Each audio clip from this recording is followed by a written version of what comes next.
कहा कि chairman PTI ने अपनी अना की वजह से अपनी पार्टी को बंद गली में धकेल दिया। इसका नुकसान वो खुद भुगतें, लेकिन हम सब पर भी जिम्मेदारी आयद होती है कि हम इस बात को यकीनी बनाएं कि इस बंद गली में हमारा पूरा जमहूरी निज़ाम ना फंस जाए।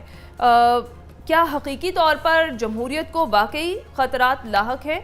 इस पर हम बात करते हैं। जी सलमान आबिद साहब। देखिए, पहली बात तो ये है कि बिलावल भुट्टो साहब को एक बात समझनी चाहिए।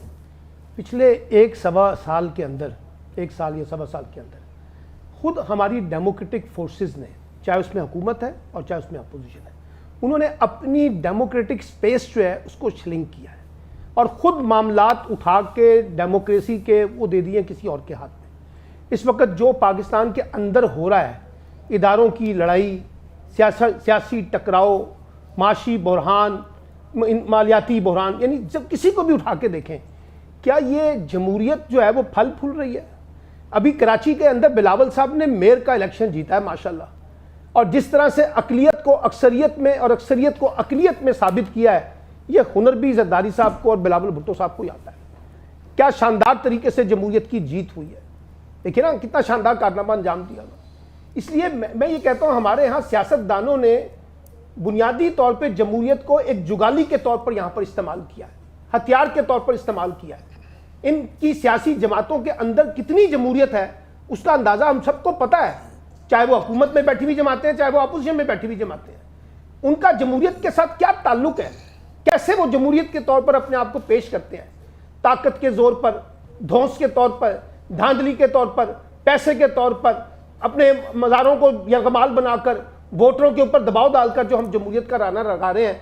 तो बिलावल साहब को ये समझना चाहिए, पीटीआई ने क्या किया वो पीटीआई भुगतेगी, लेकिन जो इस वक्त की हुक्मरान जमात है या हुक्मरान इत्तेहाद है, जो कुछ वो कर रहे हैं, क्या वो डेमोक्रेटिक स्पेसिस के अंदर आता है?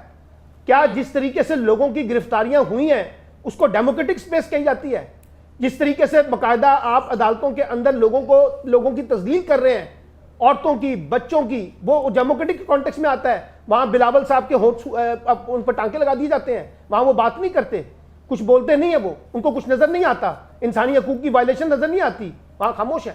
अपने मफादात के लिए जमहूरियत का हथियार बना लें, जाली वसीयत भी निकाल लें, वो पार्टी के लीडर भी बन जाएंगे। बगैर इंतखाबात के पार्टी के इंतखाबात भी हर सियासी जमात के अंदर हो जाते हैं। ताहयात यानी पार्टी के सरबराह है भट्टो खानदान जब तक मौजूद है, पीपल्स पार्टी उनके पास बात आएगी। कभी जिंदगी में रजा रब्बानी पार्टी के सरबराह नहीं बन सकते, कोई और नहीं बन सकता। यही पीटीआई, यही जेयूआई, यही पीएमएलएन, यही मुस्लिम लीग काफ, यही बाकी जमातें। तो हम किस तरीके से जमहूरियत का मुकदमा पेश कर रहे हैं, इस पर तो खुद सवालिया निशान है कि हम जमहूरियत कहते किसको है। ठीक, रजी साहब, क्या ये जो मौजूदा हुकूमती सेटअप है जमहूरियत को बंद गली में दाखिल होने से बचा पाएगा? देखिए, बिलावल साहब कोशिश तो कर रहे हैं। वो मिलिट्री कोर्ट के ऊपर जो है वो इमरान खान साहब के हमनवा हैं, वो पीडीएम के हमनवा नहीं है मिलिट्री कोर्ट वाले इशू के ऊपर, और उनकी पार्टी एक से ज़ायद मरतबा इसका इजहार भी कर चुकी है। ये अलग बात है कि जब कौमी असम्बली में इस हवाले से करारदाद पेश होती है तो उनकी पार्टी बढ़ चढ़ के उस करारदाद के हक में वोट देती है, ये अलग बात है। देखिए, बिलावल साहब जो हैं वो इस वक्त बुनियादी तौर के ऊपर नई पॉलिटिकल स्पेस की तलाश में हैं, जो उनका ख्याल है कि पंजाब के अंदर उनकी पार्टी को मिलनी चाहिए, जो उनका ख्याल है। चाहते वो वैसे ही हैं जैसे मेरे भाई ने कहा कि कराची के इलेक्शन के अंदर जो, अब देखिए, मेयर कराची को ऐवान के 51% की हमायत हासिल नहीं है, वो वहाँ के ऐवान की मिनॉरिटी का रिप्रेजेंटेटिव है, लेकिन वो इस तरह की जमहूरियत जो उनके इक़्तिदार को प्रलॉन्ग कर सके, शायद सभी यही चाहते हैं। मेरा मतलब है कि आप पीपल्स पार्टी से पूछें कि जनाब आपकी जमहूरियत के लिए क्या खिदमात हैं, तो वो आपको अपने शहीदों के मज़ारात पे ले जाएंगे और बताएंगे कि देखें हमने इतना खून दिया है। आप जनाब, अल्लाह आपका भला करे, इमरान खान साहब की पार्टी से पूछें कि आपकी जमहूरियत के लिए क्या खिदमात हैं, वो 92 का वर्ल्ड कप दिखा देंगे और आपको बताएंगे कि इमरान खान बहुत खूबसूरत लगते हैं।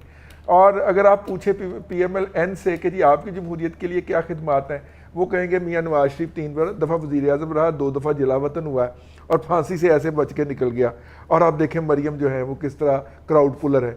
यानी किसी के पास जो है वो, अल्लाह आपका भला करे, वो नहीं है कि वो बताए कि उसने आईनी तौर पे क्या कंट्रीब्यूट किया है, फिजिकली क्या कंट्रीब्यूट किया है। होंगे दो चार प्रोजेक्ट हर एक के पास शोकेस करने के लिए। असल में इशू ये है कि देखिए ये हमारे हुक्मरान या इनके बच्चे जब बैरून मुल्क जाते हैं, कामयाब बिजनेसमैन होते हैं, पुरअमन शहरी होते हैं जी, और पुरसकून ज़िंदगी गुजारते हैं। ये भी उनके पास जाके मुकीम रहते हैं और ये भी वहाँ पे सब कुछ एंजॉय करते हैं। लेकिन वही निज़ाम, ये पिछले 70 साल से ये तमाशा चल रहा है ना, ये वही निज़ाम ये पाकिस्तान में क्यों नहीं लेके आते? सही। यहाँ पे क्यों नहीं वो हेल्थ केयर का निज़ाम, वो एजुकेशन का सिस्टम, वो डेवलपमेंट का सिस्टम, यहाँ पे इन्होंने सारी डेवलपमेंट जो है वो मलिक रियाज के हवाले की होती है कि जनाब वही घर देगा लोगों को। मेरा मतलब है कि ये सारे निज़ाम अगर वहाँ पे अच्छे हैं और ये अपने बच्चे वहाँ पे रखते हैं, तो फिर वही निज़ाम ये हमारे बच्चों को क्यों देने के लिए तैयार नहीं है? ये मेरा सवाल है। ठीक ठीक जी, नसीर वागा साहब। असल में इन्होंने वो किताबें पढ़ी हुई हैं जो रजी साहब बात कर रहे हैं ना, मैं आपको इसकी बड़ी बेहतरीन बात की है रजी हाँ, इन्होंने वो किताबें पढ़ी हुई हैं हमारे सियासतदानों ने। इनके ख्याल में ये है कि अगर यहाँ के लोगों को तमाम सहूलतें हेल्थ की, एजुकेशन की, सारी दूसरी फैसिलिटीज़ मिल जाएंगी, इनको तो होश आ जाएगा, इनको अच्छे और बुरे में तमीज़ करना आ जाएगी। हमारी जमहूरियत कहाँ जाएगी? इनकी जमहूरियत क्या है?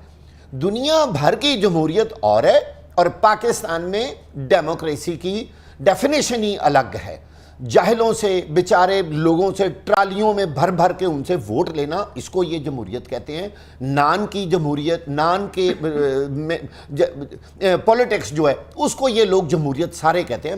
मैं उसमें पीटीआई भी शामिल है, उसमें नून लीग, काफ लीग। अब जो बिलावल भुट्टो साहब इस वक्त इरशाद फरमा रहे हैं, ज़रा गौर करें, असल में उनके जहन में इस वक्त ये बात आ रही है कि पीडीएम इलेक्शन नहीं करवाना चाहती और पाकिस्तान पीपल्स पार्टी कहती है नहीं इलेक्शन करवाने हैं। ये वो खदशा है। पीपल्स पार्टी को आइंदा इलेक्शन प्लान पर तहफ़्फ़ुज़ात हैं। जी बिल्कुल। देखिए आपको ये नजर नहीं आ रहा कि मौजूदा हुकूमत जो है वो कोई इलेक्शन प्लान दे ही नहीं रही, कोई तारीख अनाउंस ही नहीं कर रही कि हमने इलेक्शन कराने कब हैं। यही खदशा पाकिस्तान पीपल्स पार्टी को बड़ी तकलीफ पहुंचा रहा है। लिहाजा उन्होंने अपने इर्द गिर्द बैठे हुए सियासतदानों को आगाह किया है, बिलावल भुट्टो साहब ने, कि कहीं ये काम भी हमारे साथ ना हो जाए। दबे दबे लफ्ज़ों में तरीके से उन्होंने जो मिलिट्री कोर्ट्स हैं उनके बारे भी खदशात का इजहार किया है। लेकिन पाकिस्तान पीपल्स पार्टी पिच से बाहर निकल कर नहीं खेल रही, बड़े ही मुहतात अंदाज में खेल रही है। और मुस्लिम लीग नून पीडीएम जो है वो पिच से बाहर निकल के चौके छक्के लगा रही है। ये है फर्क असल में। खालिद फारूकी साहब, आपको क्या लगता है जो मौजूदा हुकूमती सेटअप है जमहूरियत को बंद गली में दाखिल होने से ये बचा पाएगा? देखिए, मेरा ख्याल है कि शायद सवाल की आपकी नौयत कुछ मुख्तलिफ है और इसके पीछे जो मकसद है बात करने का वो भी बिलावल का भी कुछ और है। हम चले गए उसके कैरेक्टर के बारे में, हम चले गए पॉलिटिकल पार्टीज किस तरह बिहेव कर रही हैं उस तरफ चले गए।